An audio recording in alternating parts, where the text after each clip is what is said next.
বাংলাদেশি দুষ্কৃতীরা অপহরণ করে দুই ভারতীয় যুবককে। প্রিয় দর্শক, আপনারা দেখছেন পিসি নিউজ বাংলা। বাংলাদেশি দুষ্কৃতীরা দুই ভারতীয় যুবককে অপহরণ করে।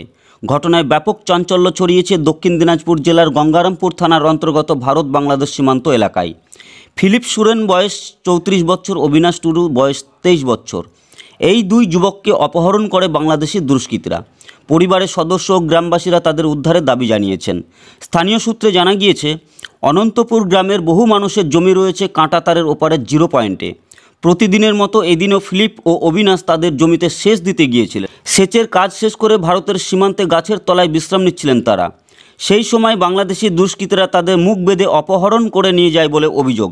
ঘটনার খবর ছড়িয়ে পড়তেই ব্যাপক উত্তেজনা ছড়ায় সীমান্তবর্তী এলাকায়। ঘটনাকে কেন্দ্র করে এলাকায় নিরাপত্তা জোরদার করা হয়েছে। স্থানীয় সূত্রে আরও জানা গিয়েছে, কয়েকদিন আগে দুই বাংলাদেশি যুবক ইনামুল হক ও মাসুদ রানা ভারতে প্রবেশ করলে তাদের বিএসএফ আটক করে। এই ঘটনার প্রতিশোধ নিতে দুষ্কৃতীরা দুই ভারতীয় যুবককে অপহরণ করে বলে প্রাথমিক অনুমান। এই ঘটনার দ্রুত তদন্ত এবং ওই দুই যুবককে অতি শীঘ্র উদ্ধারের দাবি করেছে পরিবার ও স্থানীয়রা। Bureau report, PC news Bangla. PC news Bangla, এই খবরটি ভালো লাগলে অবশ্যই লাইক এবং শেয়ার করবেন।